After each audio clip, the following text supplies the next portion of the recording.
And tonight in the wrap, burning cars and buildings, police officers in the hospital, businesses damaged, and no school because it may not be safe enough for children to go outside.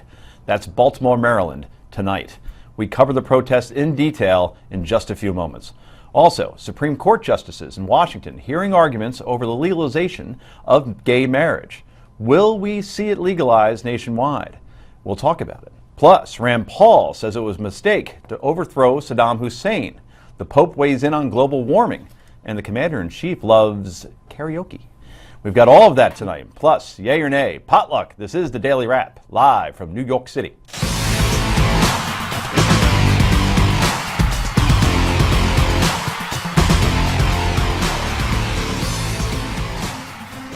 And welcome to the show, everybody. I'm Joe Concha, joined by, as always, Sirius XM radio host, Forbes.com columnist, and a man whose personality is so magnetic, can't carry credit cards. Can't. Rick Unger is here, the most interesting man in the world. She is a powerhouse attorney, and America's pundit, Heather Hansen, is back. And finally, he's the editor of the Wisdom Daily. Rabbi Brad Hirschfield joins us once again. Busy night, everybody. Let's get right to the Daily Download.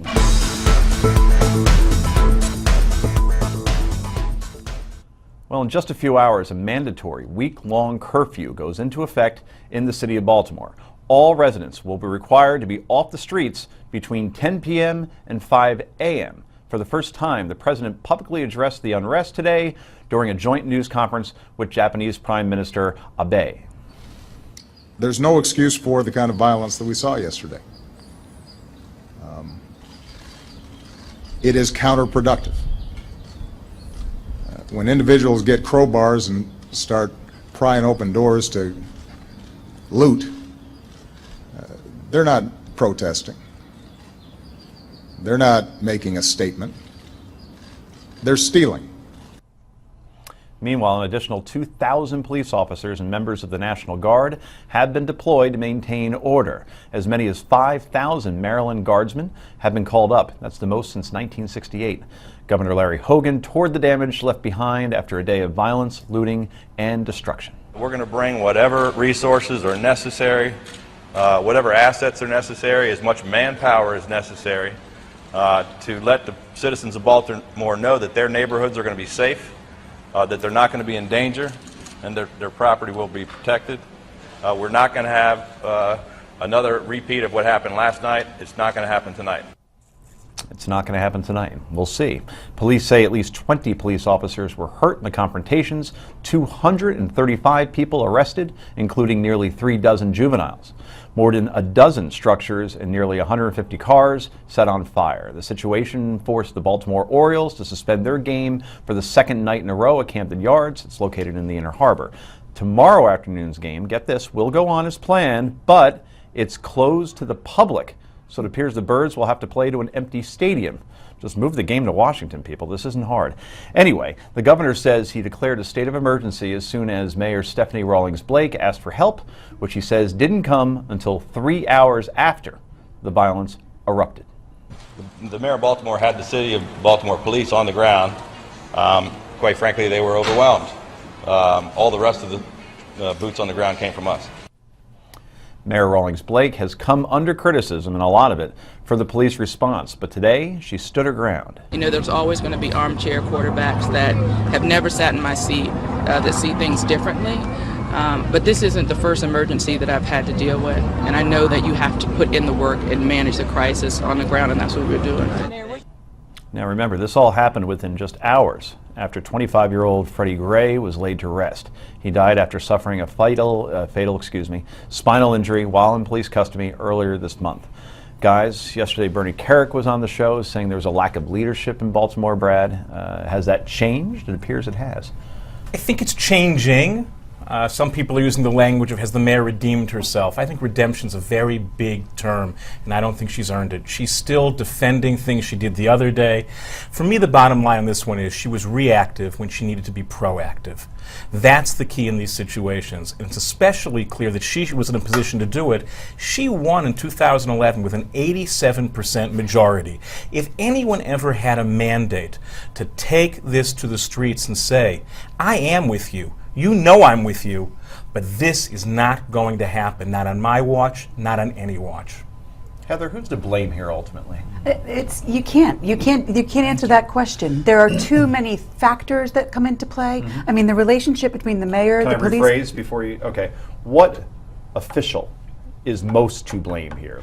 I still think you can't answer that question. The relationship between City Council, the mayor, and the police commissioner has for years been so dysfunctional that they cannot get anything together. The relationship between the police and the people, especially in that area, you know, I was talking to Brad before the show about the fact that 1/4 of the juveniles in the area where Freddie Gray grew up have been arrested between 2005 and 2009. One quarter of the buildings are vacant. This is a problem that is bigger than the police, it's bigger than the mayor, it's bigger than the city commissioner. It is a problem that needs to be fixed from the ground up. Rick. This is why I love Heather. You know, it doesn't matter what side you come from ideologically or politically, the answers are there, and you just nailed it. You truly did. Look, I'm so tired of all day long hearing people looking for people to blame. Oh, the mayor said something stupid. Yes, she did. But that's not what caused a riot. Did the National Guard come in on time? I don't know if they did or they didn't, but that's not what caused a riot. What caused a riot are the conditions in Baltimore. Going to talk a little bit about that in a minute, but let's not forget what poverty does here and the role that it plays. Now, we can have lots of arguments over, does the government do too much in the way of welfare? Do they do too little? Who's to blame? This isn't the time. We're going to talk about what really is to blame, though, that we can look at statistically in just a moment. What about, okay, the words of the mayor are one thing, where she said... She made a mistake. Right. A bad Misspoke. mistake. Yeah. Okay. It was stupid. Which, you know, But you it could didn't cause a You riot. could go back to New Orleans and Katrina and heck of a job Brownie, and then George Bush is blamed for a hurricane forever, right? So they do have consequences. Absolutely. What I mean by blame is that the police were told to stand down to a certain extent, not to arrest anybody because there were primarily kids that were involved, 15 and 16-year-olds, so they didn't want to... At that point, Yes. right. So in terms of blame or responsibility, was that the right strategy, you think? You know what? Why don't we give it a little bit of time and wait and see? You know, I've never been the mayor of a city that size. I'm surprised you've been everywhere. So I know it's true, but I haven't been the mayor. Yeah. But I'll tell you what, I can't sympathize with the choices she has to make and the difficult issue of balancing, trying to keep it from getting out of control and doing other things. To sit here and judge it after 24 hours is, to me, insanity. I don't think it's fair to ask the police not to do their job, though. You know, it's such a difficult job that they have, and then when you ask them to act with restraint, I mean, they have got to ride such a fine line as it is to make sure that they are not doing anything that is read to be disrespectful to the protesters, to maintain the peace, and at the same time allow these people to exercise their First Amendment rights, and then to tell them to act with restraint. It is, of course, they're going to try to do that. The majority of the police do that, and to say that they don't is No, not majority fair. do, That's but I wonder if the reputation of that police force, which we're going to get into, had something to do with But her Rick, making the that point. reputation is not just because of the police. It has to do with the poverty. It has to do with the crime. Really? It has to do an The enormous. reputation of the police has to do with poverty? Yeah, People there- are the things- Sure it does. Absolutely. Poor people say, come and beat the crap out No, of me? Is no that one's how? They justifying commit that, more Rick, crime. but policing in different circumstances That's does right. bring different realities. No one's explaining anything away. But the idea that poverty alone is the answer, any more than the police alone are the Right. answer, is misguided. No, there we're are gonna poor get into some other populations. There are areas. poor populations all over the place that don't do this. I think to be really clear is this Really? is one of those Where, deals by that the way? needs everyone at the table and everyone around that table and every possibility. There is no one magic bullet. Well, excuse me. I'd like you to tell me a major city population that has not done this. LA's done this. New York has done this. Detroit has done this. Cleveland has done this.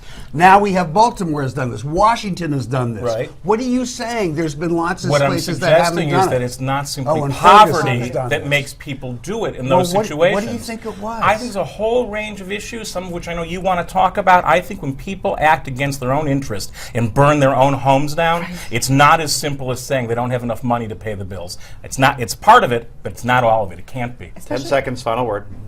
I think I've said my final word. I think, are we, okay, I'm done for the moment. Fortunately, or unfortunately, we'll be talking about this a lot more during the show, first half hour. So coming up next, we are going to rate the media's coverage of the riots in Baltimore. That should be interesting. This is the Daily Wrap, and it's only on Newsmax TV.